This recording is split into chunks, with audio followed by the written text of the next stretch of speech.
সামনে এই নির্বাচনের নানা রকম সমীকরণ, কে জিতবে আগামী নির্বাচনে, এবং এই নির্বাচনে কি প্রতিদ্বন্দ্বিতা হবে, কারা প্রতিদ্বন্দ্বিতা করবে, আওয়ামী লীগ কি থাকবে কি থাকবে না, আওয়ামী লীগে থাকবে না এটা এখন পর্যন্ত তাই মনে হচ্ছে, আওয়ামী লীগ না থাকলে তার প্রতিক্রিয়া কী হবে, আওয়ামী লীগের ভোট কোন দিকে যাবে, আওয়ামী লীগ কি আদৌ ভোট দিতে যাবে, এ সমস্ত প্রশ্ন কিন্তু অবধারিতভাবে উচ্চারিত হবে। আমি এত ডিটেলে যাব না, আজকে এত কথা বলাও যাবে না, বাট আগামী কয়েকদিনে তো এগুলো নিয়ে আলোচনা করতেই হবে, আমি করব। আজকে প্রাথমিকভাবে যে প্রসঙ্গটা আমার কাছে বারবার আসছে গত কয়েকদিন ধরে, অনেকে আমাকে প্রশ্ন করছেন যে যদি নির্বাচন ঠিকঠাক মতো হয়, যদি নির্বাচন অবাধভাবে হয়, সুষ্ঠুভাবে হয়, নিরপেক্ষভাবে হয়, জিতবে কে? এই প্রশ্নটার উত্তর আসলে কিছুদিন আগেও খুব সহজ ছিল। এখন এই প্রশ্নের জবাব যাকে আপনি জিজ্ঞাসা করেন সেই জবাব দিতে যে একটু চিন্তা করবে। কারণ যখন সহজ ছিল বলে আমরা ভাবছি, তখন কিন্তু যদি বলা হতো যে শিক্ষা প্রতিষ্ঠানগুলিতে নির্বাচন যেটা হচ্ছে তাতে কে জিতবে, তখনও কিন্তু ওই প্রশ্নের উত্তরটা অনেকের কাছে সহজ ছিল। কিন্তু ফল যখন তারা দেখেছে, ফল দেখার পর তারা ভেবেছে যে আসলে আমরা কত সহজে ভুল করছিলাম। এখন এখানেও কি খুব সহজে ভুল হচ্ছে? আমি এই আলোচনাগুলো করবো আগামী কয়েকদিন ধরেই, আমি এগুলো ধীরে ধীরে একটা একটা করে পয়েন্টে আলোচনা করব। আমি কেবল এখন যেটা বলতে চাই, আজকের থেকে 6 মাস আগে, 8 মাস আগে সবাই জানতো যে নির্বাচন হওয়া মানেই হলো বিএনপির নিরঙ্কুশ সংখ্যাগরিষ্ঠতা লাভ করা, মানে 200 আসনের বেশি তারা পেয়ে যাবে। এখন বিএনপির লিডাররাও কি বুকে হাত দিয়ে বলতে পারবেন যে তারা এখন ওরকম ভাবছেন? পারবেন না। এর মধ্যে কি কি ঘটেছে, আমি বরং বিএনপি এবং জামাত, প্রধান দুটো দল তো দুটোই, বিএনপি এবং জামাত ইসলাম আলোচনার এবং রেসে এনসিপির নাম কেউ ভুলেও উচ্চারণ করতে চাইবে না আমার ধারণা। তাহলে মূলত যদিও নাসিরউদ্দিন পাটোয়ারি আশা করতেছে তারা 200 জিতবে, 150-র উপরে জিতবে, সেটা তার ব্যাপার, অনেকে অনেক কিছু ভাবেন। কিন্তু আমি যদি বিএনপি এবং জামাতে ইসলামকে ধরি, তাহলে আমি বরং এই দুটো দলের পজিটিভ নেগেটিভ কিছু দিক নিয়ে আলোচনা করি। পজিটিভটা আরেকদিন করবো, আজকে বরং নেগেটিভ দিকগুলো আলোচনা করি, যে কোন কোন নেগেটিভ দিকের কারণে বিএনপি পিছিয়ে যাচ্ছে এবং কোন কোন নেগেটিভ দিক জামাতের জন্য বেশ কার্যকর হিসেবে প্রতিভাত হচ্ছে। দেখুন, আমি আগে বিএনপির নেগেটিভ দিকগুলো বলি। বিএনপির নেতাদের জন্য আমি বলছি, বেসিক্যালি এই আলোচনাগুলো আমি করছি তারা যেন আত্ম উপলব্ধি করতে পারেন তাদের সমস্যাগুলি কোথায় কোথায়।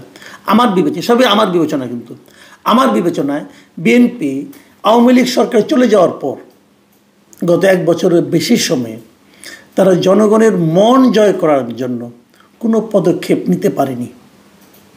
এটা একদম বেসিক কথা। কি কেন্দ্রীয় পর্যায়ে কি আঞ্চলিক পর্যায়ে, কোথাও না। কেন্দ্রীয় পর্যায়ে সময় কেটে গেছে নির্বাচন তাড়াতাড়ি দাও সরকারের কাছে এমন আহাজারির মাধ্যমে, আর সময় কেটে গেছে কিছু কিছু আঞ্চলিক পর্যায়ে, কিছু কিছু প্রত্যন্ত অঞ্চলে তৃণমূল পর্যায়ে কিছু কিছু লোককে বহিষ্কার করা নিয়ে। আর বিএনপির নেতৃবৃন্দের মধ্যে বড় বড় নেতা যারা আছে তাদের মধ্যে একটা আত্মম্ভরী ভাব ছিল যে তারা তো নির্বাচনে বিজয়ী হতেই যাচ্ছে। এই বিষয়গুলো জনগণ ভালোভাবে নেয়নি। এবং তৃণমূল পর্যায়ে বিএনপির নেতাদের, মানে ওখানে যারা নেতা ছিল, স্থানীয় পর্যায়ের নেতা যারা, তাদের চাঁদাবাজি এবং মামলাবাজি মানুষকে আসলে অতিষ্ঠ করে তুলেছে। এগুলো বিএনপির জন্য একদম নেগেটিভ দিক। বিভিন্ন জায়গায় মব হয়েছে এই সরকার আমলে, এই মবগুলো সব কিন্তু আবার বিএনপির জন্য যায়নি। ম্যাক্সিমাম মব করেছে এনসিপির নামধারী এবং আপনার বৈষম্যবিরোধী ছাত্র আন্দোলন নামধারী তারা করেছে। কিন্তু কিছু কিছু মবের জন্য বিএনপিকেও কিন্তু দায়ী করেছে, বিএনপি অথবা ছাত্রদলকেও কিন্তু দায়ী করা হয়েছে।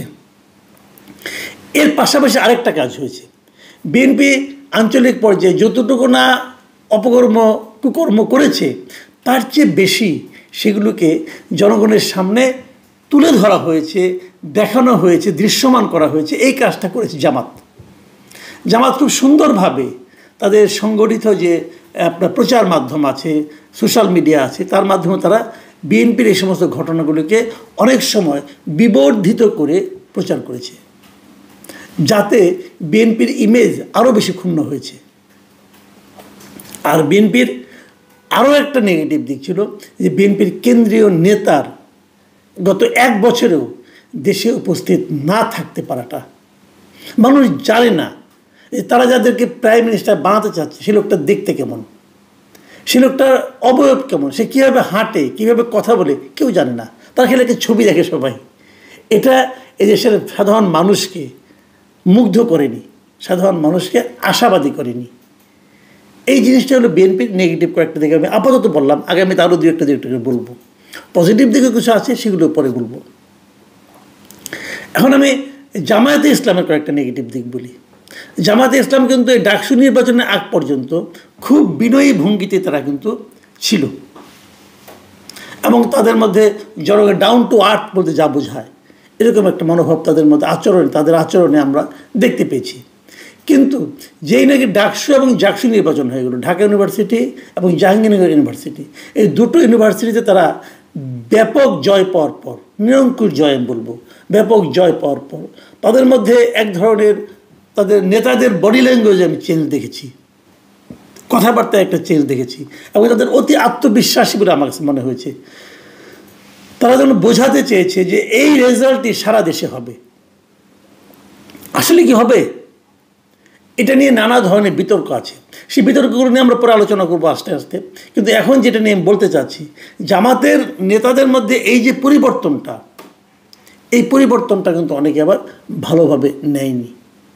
আরেকটা জিনিস তারা নেয়নি, সেটা হলো জামাতের নেতাদের মধ্যে চটকদার কথা বলার একটা প্রবণতা আমরা লক্ষ্য করেছি।